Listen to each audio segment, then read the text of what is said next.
बिहार विधान परिषद के चुनाव होने हैं 21 मार्च को। इसको लेकर तमाम पार्टियों ने अपने उम्मीदवारों के नाम की घोषणा कर दी है। ऐसे में आरजेडी भी अपने पार्टियों के उम्मीदवारों के नाम घोषणा कर दिए हैं। हमारे साथ बातचीत करने के लिए उर्मिला ठाकुर जी हैं, जो राजद की पुरानी नेत्री रही हैं और कद्दावर नेता भी हैं। ऐसे में बड़ी जिम्मेदारी इन्हें पार्टी ने दी है। बहुत लंबे समय इंतजार करना पड़ा मैडम। देखिए, राजनीति में कोई लंबा समय नहीं होता है और इस लंबे समय में अनुभव जो हमने गेन किया है वो भी पब्लिक के बीच जरूरी है। और मैं तो यही कहूंगी कि कोई लंबा समय नहीं लगा। मुझे काम करने का जो मौका मिला, आदरणीय राष्ट्रीय अध्यक्ष, इस देश और दुनिया का सबसे बड़े समाजवादी नेता के साथ आदरणीय लालू प्रसाद यादव जी के साथ मुझे काम करने का जो उनका जो आशीर्वाद प्राप्त हुआ, और देश का सबसे प्रभावशाली युवा नेता आदरणीय तेजस्वी यादव जी, जो बिहार के पूर्व उप मुख्यमंत्री और वर्तमान में बिहार विधानसभा के प्रतिपक्ष के नेता हैं, उनका जो काम करने का तरीका है, उनका जो लोगों को जगह देने का तरीका है, आदरणीय राष्ट्रीय अध्यक्ष ने जो जुबान में ताकत देने का काम किए, जिसका नतीजा हुआ कि मैं पढ़ी लिखी। और आदरणीय तेजस्वी यादव जी ने जो आदरणीय राष्ट्रीय अध्यक्ष जी का जो सामाजिक न्याय था, उस सामाजिक न्याय को आगे बढ़ाते हुए उन्होंने कहा जिसकी जितनी हिस्सेदारी होगी उसकी उतनी हम भागीदारी देने का काम करेंगे, जिसका उदाहरण जातिगत गणना उन्होंने कराने का काम किए। और नाई समाज की बेटी को, आज एक दाढ़ी बनाने वाले को बेटी को इतने बड़े पद दिए। मैं भावुक हो रही हूँ। देखिए, इतना बड़ा पद हमें मिला है। ये भावुक पल है। आज तक मुखर होकर सड़कों पर उतरकर आंदोलन करना और अब जो है सदन के पटल पर जाकर बातों को रखना, कितना अंतर दिखेगा अब? बिल्कुल अंतर नहीं देखेगा, चूंकि हम जमीन से जुड़ करके आए हैं और मुझे अनुभव है कि गरीब गुरबा लोगों का जिंदगी क्या होती है। और जो वर्तमान सरकार है, जो केंद्र की आताताई सरकार है, जो जुमलेबाजी करके सत्ता में आए हैं, उनके चेहरे को मैं कोशिश करूंगी नाकामयाब करने की, ताकि उजागर करने की, ताकि लोगों को जो ठगी कर रहे हैं। आज हमारे आदरणीय नेता तेजस्वी यादव जी ने जो नया विधानसभा बना था, जब उसका उद्घाटन करने के लिए देश के प्रधानमंत्री नरेंद्र मोदी आए थे, तो उन्होंने ही सबसे पहली दफा कहे कि माननीय प्रधानमंत्री जी, आपने बहुत क्षेत्रों में जो है भारत रत्न का पुरस्कार दे रहे हैं, आप जननायक कर्पूरी ठाकुर को भारत रत्न देने का काम करेंगे तो बहुत ही अच्छा होगा, एक अच्छा मैसेज जाएगा लोगों के बीच। और हमारे आदरणीय नेता हर मीटिंग में, जब भी अति पिछड़ा की बैठक होती थी या जननायक जी का पुण्यतिथि और जयंती होती थी, हमेशा हमारे आदरणीय नेता के प्रस्ताव में रहता था, उनके प्रस्तावना में लिखा जाता था कि जननायक कर्पूरी ठाकुर को भारत रत्न मिले। और जननायक कर्पूरी ठाकुर को भारत रत्न मिला।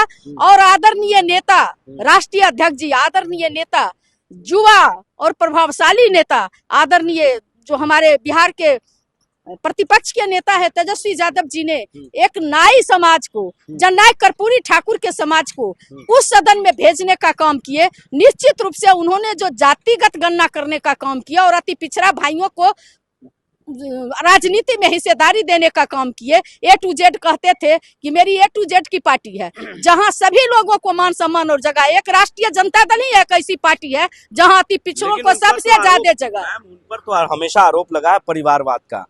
क्या परिवारवाद को लेकर? परिवारवाद किसको कहते हैं? जनता के बीच से कोई जीत करके आवे वो परिवारवाद सिर्फ और सिर्फ बीजेपी में है। बीजेपी का मतलब ही होता है बड़का झूठा पार्टी। वो जुमलेबाजी करते हैं, अंग्रेजों की तरह फूट डालो और शासन करो। हमारे अति पिछड़ा के भाइयों के बीच सिर्फ जुमलेबाजी करके वो चाहते हैं कि जननायक कर्पूरी ठाकुर को हम भारत रत्न दे दिए तो जो है जुमलेबाजी करके, परिवारवाद करके हम वोट ले लेंगे, कोई नहीं जाने वाला है। और अति पिछड़ा का उदाहरण जो है डॉक्टर उर्मिला ठाकुर है, जो एक दाढ़ी बनाने वाला के बेटी को उन्होंने कुर्सी पर बैठाने का भारत रत्न दे दिए तो जो है जुमलेबाजी करके, परिवारवाद करके हम वोट ले लेंगे, कोई नहीं जाने वाला है। और अति पिछड़ा का उदाहरण जो है डॉक्टर उर्मिला ठाकुर है, जो एक दाढ़ी बनाने वाला के बेटी को उन्होंने कुर्सी पर बैठाने का काम किए। तो सबसे बड़ा अति पिछड़ा भाइयों का हिमायती अगर कोई है, जो अति पिछड़ा भाइयों को अगर कहीं जगह मिल सकती है, वो पार्टी है राष्ट्रीय जनता दल,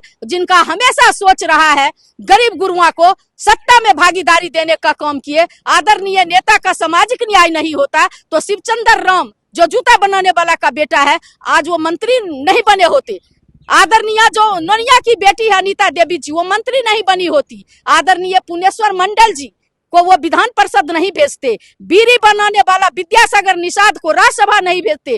कुमकुम राय जो धानु की बेटी थी वो राज्यसभा नहीं जाती। भगवतिया देवी जो पत्थर फोड़ने वाली जात की मुसहर की बेटी थी वो पार्लियामेंट नहीं जाती। आप बताइए बीजेपी वाले लोग कितने लोग हैं कि उर्मिला ठाकुर जैसे दाढ़ी बनाने वाले के बेटी का अगर आपने किसी महिला को अति पिछड़ा के नाम पर भेजने का काम किए, वो जरूर कोई बिजनेसमैन की बेटी होगी, वो जरूर सामर्थ परिवार से आती होगी जिसको आपने भेजने का काम किया। एक दाढ़ी बनाने वाला का बेटी, एक जूता सीने वाला का बेटी, एक लोहार का बेटा, एक रामजी माझी जैसा बढ़ई का बेटा को आप बता दीजिए कि आपने भेजने का काम किया, जिसका बाप और दादा अपना पुश्तैनी काम करता हो और उसके बच्चे को आपने भेजने का काम किया। एक उदाहरण दे बीजेपी वाले, वो तो ऐसे ही जुमलेबाजी करते हैं, सगुफा छोड़ते हैं। अंग्रेज की नीति पर वो चलने वाले लोग हैं, वो गरीब गुरबा का कभी हिमायती नहीं हो सकते हैं। अंतिम सवाल मैडम, क्या लोकसभा में इसका असर दिखेगा उर्मिला ठाकुर का? बिल्कुल, लोकसभा में जो है, क्यों लोकसभा में उनको टिकट मिलेगा, वोट मिलेगा, सॉरी टिकट बोल दिया, क्यों वोट मिलेगा? इसलिए नहीं मिलेगा नरेंद्र मोदी को कि मैं आपसे पूछना चाहती हूँ, आप पत्रकार हैं, क्या किसानों को लागत मूल्य का दुगुना मिल गया? आपने वादा किया और जब किसान आते हैं तो आपने बॉर्डर पर किल ठुकवाने का काम करते हैं, किसानों पर आप आंसू गैस छुड़वाने का काम करते हैं। किसान जब धरना पर बैठते हैं तो आप जो है स्कॉर्पियो से कुचलने का काम करते हैं। क्या किसान आपको वोट देगी? एमएसपी आपको लागू करने के लिए कहा, आपको क्या दिक्कत है एमएसपी लागू करने का? आप कहते 5 किलो अनाज देते हैं। क्या नरेंद्र मोदी के खेत में अनाज बचता है? वो किसान के बदौलत आप अनाज भरते हो और किसानों को आप बुलोरो और स्कॉर्पियो से कुचलवाने का काम करते हो, कांटी ठुकवाने का काम करते हो। क्या यही है? आप देखिए कि नौजवानों को उन्होंने कहा कि प्रत्येक साल हम 2 करोड़ युवाओं को जो है नौकरी देने का काम करेंगे, लेकिन सत्ता में जाने के बाद सारे भारत सरकार के वैकेंसी को बंद करने का काम किया और पढ़े लिखे नौजवान को कहा कि जाकर के पकौड़ा तलो। और आदरणीय तेजस्वी यादव जी ने सिर्फ बिहार ही नहीं, सिर्फ देश ही नहीं, पूरे दुनिया के लोगों ने देखा, ईरान और सऊदी अरब में जो बच्चा निराश होकर चला गया था बिहार का, जो भारत का, वो सब भी फॉर्म भरने का काम किया। और एक एक दिन में आदरणीय नेता ने जो वादा किए थे कि जब मैं सत्ता में आऊंगा तो 10 लाख नौकरी देने का काम करूंगा, और हमारे आदरणीय नेता तेजस्वी यादव जी ने 17 साल बनाम 17 महीनों में 5 लाख नौकरी देने का काम किया, स्थायी नौकरी देने का काम किए, पारदर्शी नौकरी देने का काम किए, बीपीएससी के माध्यम से देने का काम किए। ये कहे थे नरेंद्र मोदी जी हम डिजिटल इंडिया बनाएंगे, मेक इन इंडिया बनाएंगे। क्या बनाए? नहीं। कहते थे कि हम जो है स्मार्ट सिटी बनाएंगे, कहीं कुछ हुआ? उन्होंने स्मार्ट जो है गांव अडॉप्ट करने का, आदर्श गांव अडॉप्ट करने का अपने एमपी को बोले, कहीं पर आदर्श गांव ग्राम दिखा दीजिए, कहीं पर भी नहीं है। जहां तक नरेंद्र मोदी का सवाल है कि आप जो है युवा को ठगने का काम किया, इस देश के जवान को ठगने का काम किए। आप देखिए अग्निवीर का इस तरह से 4 साल का नौकरी, बाद में गेट आउट हो जाइए, 75% लोगों को गेट आउट करवाने का काम किया इस देश के जवान को। उसके बाद नौजवान को, किसान को और पहलवान को, मैं एक महिला हूं और देश में जो दुनिया में परचम लहराने वाली लड़की को ये बीजेपी वाले का संसद ने किस तरह से यौन दुराचार करने का काम किया, उसको बचाने का काम किए। किस तरह से बीएचयू में लड़की के साथ इनके आदमी रेप करते हैं और उसको तेजस्वी यादव जी ने 17 साल बनाम 17 महीनों में 5 लाख नौकरी देने का काम किया, स्थायी नौकरी देने का काम किया, पारदर्शी नौकरी देने का काम किए, बीपीएससी के माध्यम से देने का काम किए। ये कहे थे नरेंद्र मोदी जी हम डिजिटल इंडिया बनाएंगे, मेक इन इंडिया बनाएंगे। क्या बनाए? नहीं। कहते थे कि हम जो है स्मार्ट सिटी बनाएंगे, कहीं कुछ हुआ? उन्होंने स्मार्ट जो है गांव अडॉप्ट करने का, आदर्श गांव अडॉप्ट करने का अपने एमपी को बोले, कहीं पर आदर्श गांव ग्राम दिखा दीजिए, कहीं पर भी नहीं है। जहां तक नरेंद्र मोदी का सवाल है कि आप जो है युवा को ठगने का काम किया, इस देश के जवान को ठगने का काम किए। आप देखिए अग्निवीर का इस तरह से 4 साल का नौकरी, बाद में गेट आउट हो जाइए, 75% लोगों को गेट आउट करवाने का काम किया इस देश के जवान को। उसके बाद नौजवान को, किसान को और पहलवान को, मैं एक महिला हूं और देश में जो दुनिया में परचम लहराने वाली लड़की को ये बीजेपी वाले का सांसद ने किस तरह से यौन दुराचार करने का काम किया, उसको बचाने का काम किए। किस तरह से बीएचयू में लड़की के साथ इनके आदमी रेप करते हैं और उसको बचाने का काम करते हैं। तो ये पार्टी जो है लोगों के हित की पार्टी नहीं है। ये पार्टी कहते थे 15-15 लाख आ जाएगा सब भारतीय को, जन धन योजना खुलवाइए, और जन धन योजना इनका धन धन योजना हो गया। तो ये ठगी पार्टी है, ठगते हैं, जुमलेबाजी करते हैं। ये विजय कहते थे मैं जो हूँ भाइयों, मैं प्रधानमंत्री नहीं हूँ, मैं चौकीदार हूँ। ऐसा चौकीदार जिसके नाक के नीचे से विजय माल्या, मेहर अली चौकसी, ललित मोदी, नीरव मोदी देश का करोड़ों करोड़ रुपया लूट के चला गया और चौकीदार देखता रह गया। तो देश को अब दोबारा ऐसा चौकीदार नहीं चाहिए। और खास करके बिहारी एक भी वोट इसलिए नहीं देगा कि न बिहार को विशेष राज्य का दर्जा, न बिहार को विशेष पैकेज। पर हमारे माननीय बिहार के मुख्यमंत्री गिड़गिड़ाते रहे जब प्रधानमंत्री आए थे कि पटना यूनिवर्सिटी को सेंट्रल यूनिवर्सिटी का दर्जा दे दीजिए, और उन्हें कोई काम करने का काम नहीं किया है। इसलिए जो है गद्दी खाली करो की जनता आती है। और इतना ही नहीं, देश के संविधान पर खतरा है।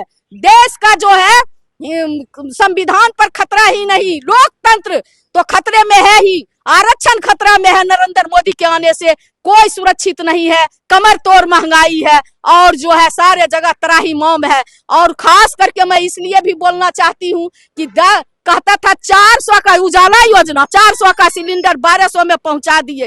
पेट्रोल डीजल का कीमत देख लीजिए। इसलिए इस सरकार को कोई भी देखना पसंद नहीं कर रहा है। सारे के सारे लोग इस देश से जो है इस सरकार को उखाड़ फेंकने के लिए आतुर है। और मैं जो बनी हूँ इसका बहुत बड़ा जो है खास करके अति पिछड़ा भाइयों में तूफान आ गया है। अति पिछड़ा के लोग काफी हर्षोल्लासी हैं। आज चुनाव हो जाए तो आदरणीय तेजस्वी यादव जी 25 में मुख्यमंत्री लोग बनाने का काम करेंगे और यहाँ से 24 में जो है नरेंद्र मोदी को जो है इस देश से उखाड़ फेंकने का काम करेंगे। तो देखिए, बड़ी आगाज जो है उर्मिला ठाकुर ने कर दिया। यानी कह सकते हैं कि एक नाई समाज से आने वाली महिला को लालू प्रसाद यादव ने, तेजस्वी यादव ने विधान परिषद में जो है मौका दिया है, उम्मीदवार बनाया है।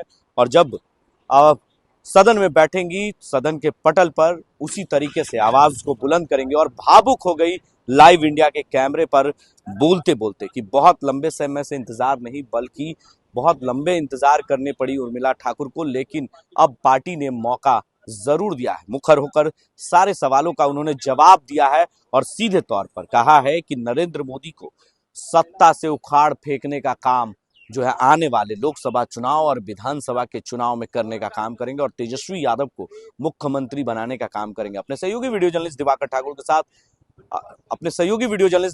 के साथ मैं संजय कुमार। आप देखते रहे लाइव इंडिया, हर पल पटना।